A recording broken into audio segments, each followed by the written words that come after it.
নমস্কাৰ প্ৰথমে মই জেৰিনা মোৰ আন এটা নতুন ভিডিঅ' লৈ সকলোকে পুনৰবাৰ স্বাগতম জনালো। আজি মই একেবাৰে সহজতে বনোৱা ব্ৰেকফাষ্টৰ ৰেচিপি এটা লৈ আহিছো।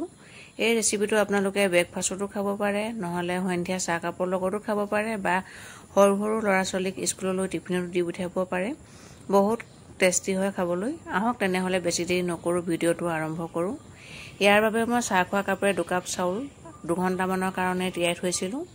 এতিয়া চাউলখিনি মিক্সি বাটি এটাত ভৰাই লম আৰু পানীৰ সৈতে মিক্সিত পিছি লম।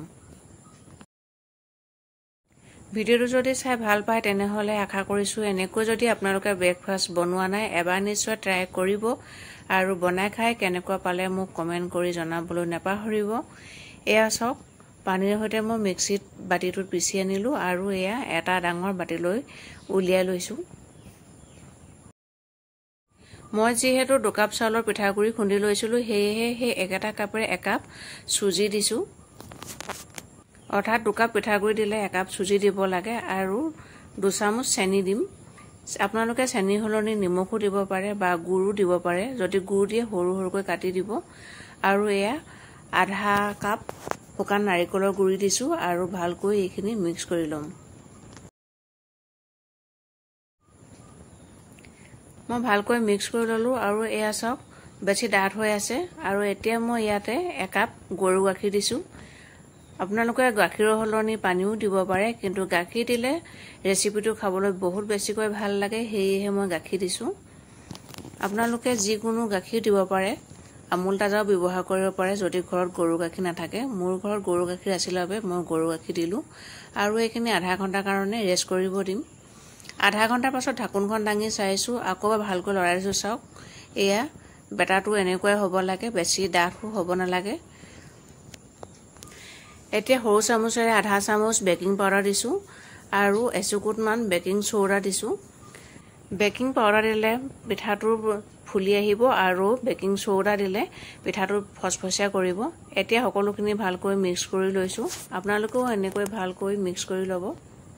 বেকিং পাউডাৰ বা বেকিং সোডা কেতিয়াও আগতীয়াকৈ নিদিব, যেতিয়া পিঠাটো বনাব ল'ব তাৰ আগে আগে দি ভালকৈ মিক্স কৰি ল'ব।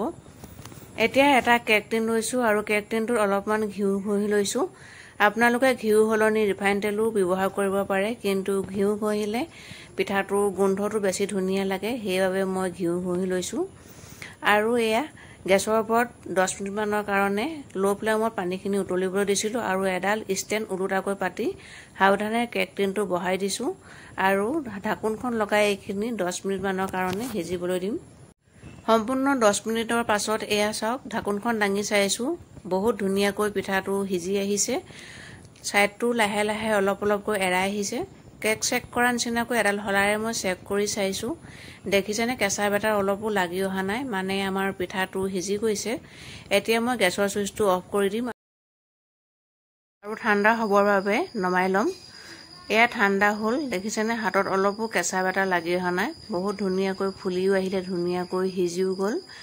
এতিয়া এখন চুৰিৰে সাইডটো এৰুৱাই লৈছো আৰু এখন প্লেটলৈ নমাই ল'ম। আপোনালোকে যদি মোৰ ভিডিঅ'টো ইউটিউবত চাইছে প্ৰথমবাৰলৈ তেনেহলে সাবস্ক্ৰাইব কৰি দিব আৰু সাবস্ক্ৰাইব কৰি কাষত থকা বেলটো টিপি দিব। আৰু যদি ফেচবুকত চাই আছে তেনেহলে মোক ফলো কৰিবলৈ নাপাহৰিব আৰু এটা ধুনীয়া কমেন্ট লিখি যাব। এয়া চাওক এখন চুৰিৰে কাটি দেখাইছো। বহুত হেলথি হয় এই পিঠাবিধ। আপোনালোকে নিশ্চয় এবাৰ ট্ৰাই কৰিব আৰু বনাই খাই কেনেকুৱা পালে মোক কমেন্ট কৰি জনাবলৈ নাপাহৰিব। তেনেহলে আজিলৈ আহিছো, বাই বাই।